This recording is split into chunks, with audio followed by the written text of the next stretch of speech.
അന്താരാഷ്ട്ര നയതന്ത്ര ലോകം ശ്വാസം അടക്കിപ്പിടിച്ചു നിന്ന 21 മണിക്കൂറുകൾ. പാകിസ്ഥാൻ തലസ്ഥാനമായ ഇസ്ലാമാബാദിലെ അടച്ചിട്ട മുറികൾ സാക്ഷ്യം വഹിച്ചത് ലോക ചരിത്രത്തിലെ തന്നെ ഏറ്റവും തീക്ഷ്ണമായ വാദപ്രതിവാദങ്ങൾക്കായിരുന്നു. ഒരു വശത്ത് ലോകത്തെ വമ്പൻ ശക്തിയായ അമേരിക്ക, മറുവശത്ത് ഉപരോധങ്ങൾക്കും ഭീഷണികൾക്കും മുന്നിൽ തലകുനിക്കാത്ത Iran. American vice president JD വാൻസിന്റെ നേതൃത്വത്തിലുള്ള സംഘം തങ്ങളുടെ അവസാന ആയുധവുമായി എത്തിയപ്പോൾ ഇസ്ലാമാബാദിൽ നടന്നത് വെറും ഒരു ചർച്ചയായിരുന്നില്ല, മറിച്ച് രണ്ട് ലോകക്രമങ്ങൾ തമ്മിലുള്ള നേരിട്ടുള്ള ഏറ്റുമുട്ടലായിരുന്നു. പാകിസ്ഥാൻ പ്രധാനമന്ത്രി ഷഹബാസ് ഷെരീഫിന്റെ മധ്യസ്ഥയിൽ ഏപ്രിൽ 11 ആരംഭിച്ച ചർച്ചകൾ പിറ്റേന്ന് പുലർച്ചെ വരെ നീണ്ടുനിന്നു. ഇറാന്റെ വിദേശ നയത്തിന്റെ കരുത്തായ പാർലമെന്റ് സ്പീക്കർ മുഹമ്മദ് ബാക്കർ ഗാലിബാഫ് ആയിരുന്നു ഇറാന്റെ പടയോട്ടം നയിച്ചത്. 21 മണിക്കൂർ നീണ്ട ചർച്ചയിൽ ഓരോ നിമിഷവും ഇറാനുമേൽ അമേരിക്ക കടുത്ത സമ്മർദ്ദമാണ് ചെലുത്തിയത്.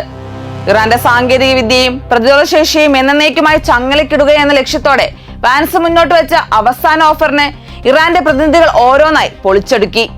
ചർച്ചകൾ ഒരു കരാറുമില്ലാതെ പിരിഞ്ഞതിന് പിന്നാലെ JD വാൻസ് തന്റെ നിരാശ പരസ്യമാക്കി. ഇറാന്റെ ആണവ പദ്ധതികൾ ദീർഘകാലത്തേക്ക് തടഞ്ഞു വെക്കാനായിരുന്നു അമേരിക്കയുടെ നീക്കം. എന്നാൽ ശാന്തിയുടെയും സമാധാനത്തിന്റെയും പേരിൽ തങ്ങളുടെ സാങ്കേതിക പുരോഗതിയെ അടിച്ചമർത്താൻ അനുവദിക്കില്ലെന്ന് ഇറാൻ വ്യക്തമാക്കി. യുദ്ധത്തിലൂടെയും ഉപരോധങ്ങളിലൂടെയും നേടിയെടുക്കാൻ കഴിയാത്ത ആനുകൂല്യങ്ങൾ ചർച്ചാമേശയിലൂടെ തട്ടിയെടുക്കാൻ അമേരിക്ക ശ്രമിക്കുകയാണെന്ന് ഇറാൻ എംബസി തുറന്നടിച്ചു. തങ്ങളുടെ പരമാധികാരത്തിന് മുകളിൽ മറ്റൊരു ശക്തിയുടെയും കൽപ്പനകൾ വിലപ്പോകില്ലെന്ന ഇറാന്റെ പ്രഖ്യാപനം ലോകരാജ്യങ്ങളെ ഞെട്ടിച്ചു. ഈ നയതന്ത്ര യുദ്ധത്തിന്റെ ഏറ്റവും വലിയ തുറുപ്പുചീട്ട് ഹോർമൂസ് കടലിടുക്കാണ്. ലോകത്തെ എണ്ണ വ്യാപാരത്തിന്റെ സിരയായ ഈ കടലിടുക്ക് ഇപ്പോഴും അടച്ചിട്ടിരിക്കുകയാണ്. അമേരിക്കയുടെ യുക്തിരഹിതമായ ആവശ്യങ്ങൾ അംഗീകരിക്കുന്നത് വരെ പാറ തുറന്നു കൊടുക്കില്ലെന്ന ശക്തമായ സന്ദേശമാണ് ഇറാൻ നൽകുന്നത്. മേഖലയിൽ അമേരിക്കൻ യുദ്ധക്കപ്പലുകൾ റോന്തു ചുറ്റുന്നുണ്ടെങ്കിലും തന്ത്രപരമായ മേധാവിത്വം ഇറാന്റെ കൈകളിലാണെന്ന് ഈ ചർച്ചകൾ തെളിയിച്ചു കഴിഞ്ഞു. തങ്ങളുടെ മരവിപ്പിച്ച സ്വത്തുകൾ വീണ്ടും കിട്ടാനും ഉപരോധങ്ങൾ നീക്കാനും തയ്യാറാകാതെ ഒരു കരാറിനും ഒപ്പിടില്ലെന്ന് ഇറാൻ ഉറപ്പിച്ചു പറഞ്ഞു. ഇസ്ലാമാബാദ് ചർച്ചകൾ ഫലം കണ്ടില്ലെന്ന് വാൻസ് സമ്മതിക്കുമ്പോൾ അത് ഇറാന്റെ ധീരമായ നയതന്ത്ര വിജയമായാണ് വിലയിരുത്തപ്പെടുന്നത്.